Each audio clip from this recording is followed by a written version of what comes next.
Hi, and welcome to U.S. History with me, Mr. Snyder, and today we're going to talk about the end of the Vietnam War. Learning targets today, we'll discuss Nixon's approach starting in 1968, 1969 to the war and explain why protests continue after that. We'll describe events on the home front that lead to unrest over the war, and we'll explain what actually leads to the Paris Peace Accords and the fall of South Vietnam. So Nixon takes over. Just a little review. He's from California. He is vice president under Eisenhower in the 1950s, so he has executive branch experience, and he loses the 1960 election to John F. Kennedy.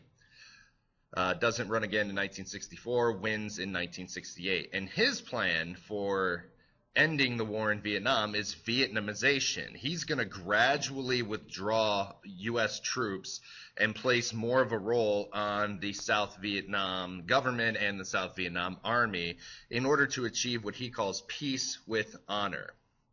The Paris peace talks began in 1968 under Johnson, but then Nixon sends new representation there to represent him, and they're actually deadlocked until 1972. They can't agree on anything except the shape of the conference table that they're going to be debating at. In 1970, however, Nixon announces an expansion of the war by invading and bombing of Cambodia in order to clear out supply centers for the Viet Cong and North Vietnamese on the Ho Chi Minh Trail, which kind of snakes over into Cambodia. And colleges immediately burst out in protest because he's supposed to be drawing down the war, but he actually expands it. Turns out, I believe we were already bombing Cambodia before that. It just wasn't publicly announced. But 4 million students closed down 450 college and high school campuses. And this turns into violence and nonviolent protests across the entire country, which leads to an outbreak of violence at Kent State. Students actually burned down the Reserve Officer Training Corps building on campus, or the symbol of the military at colleges. The mayor of Kent actually has to call in the National Guard for protection. It turns into guard versus crowd, and crowd starts hurling rocks at them, and the guard fires into the crowd. And 4 students are killed, 2 that weren't even participating. And this attack actually divides America, but many, believe it or not, supported the National Guard. If the students are out of control, then the National Guard needed to take action.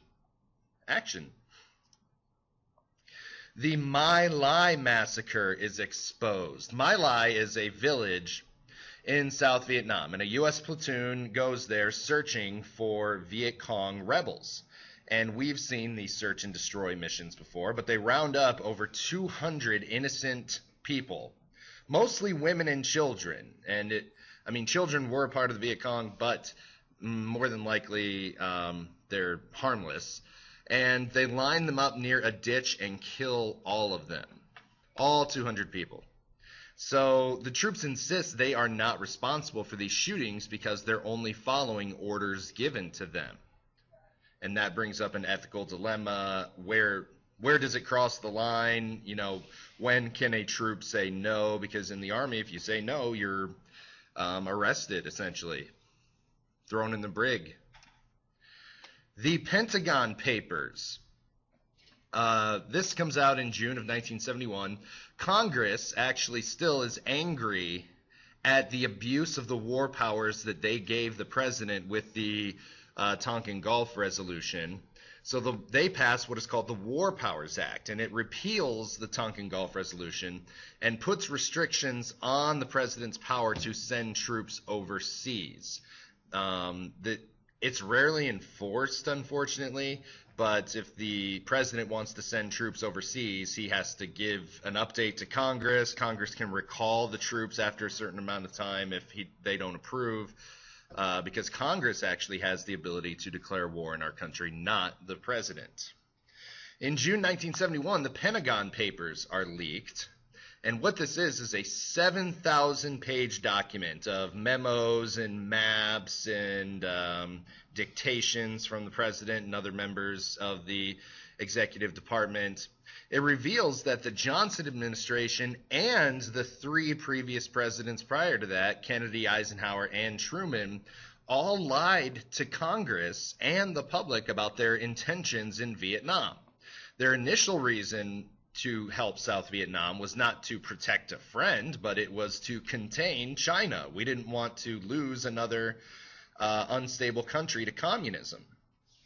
And so this reveals also that the United States had enlarged the scale of the war during the 1960s with secret bombings of Cambodia and Laos. And this actually goes to the Supreme Court, and they actually decide that the government does not have any right to restrict the publication of these, because the government tried to get it restricted, but they don't have any right to.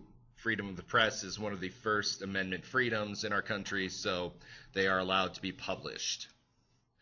So at the end of 1972, peace is, we finally start to agree in secret talks being held outside the official talks in Paris. But more bombings during Christmas week infuriates people in Congress. Beijing and Moscow all have a hand in this. And so in January 1973, the U.S. signs the Paris Peace Accords, which were never approved by the Senate, and they begin withdrawing troops. And all remaining troops had to be home within 60 days, so by the end of March.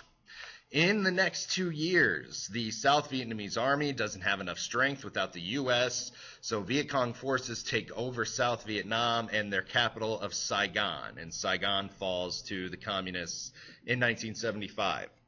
Vietnam is again reunited under one communist flag. Saigon is renamed Ho Chi Minh City. Unfortunately, Ho Chi Minh dies before this and is not able to see Vietnam under one flag, but they do reunite under one so Vietnam is now communist.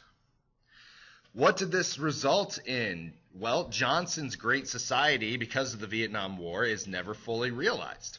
And every major conflict we get into in the 80s and the 90s and in 2000s with Iraq, Americans look at every following foreign conflict through a Vietnam lens. Is this going to turn into another Vietnam? That is our fear. A lot of people say Iraq did turn into another Vietnam because we were there for so long and we didn't have an exit strategy. The lasting impact in Southeast Asia is that the domino theory is kind of correct. South Vietnam, then Laos, and Cambodia all fall to communism. In Cambodia, anybody who had ties to the West was killed by the new government in charge, the Khmer Rouge, and Pol Pot begin a genocide. They're killing 2 million of their own people who had ties to the West. And the U.S. during this time misjudged communist influence. We thought that takeovers were happening from Beijing and Moscow. Turns out that South Vietnam and Vietnam in general looked at this as a civil war for independence. They wanted to be one country. They wanted to be free from foreign and imperial rule. And this was a civil war to them, not a war over communism as we thought it was. And so the legacy of the Vietnam War, there's 58,000 plus killed, over 300,000 wounded. Vietnamese had over 2 million people die. When veterans return home, there's no parades or crowds or bands. They just, like after World War II, they just kind of come back. And because of what soldiers did over there and the war crimes committed, they face indifference or hostility from Americans. Many develop PTSD, nightmares, flashbacks, memory lapses. PTSD is post-traumatic stress disorder.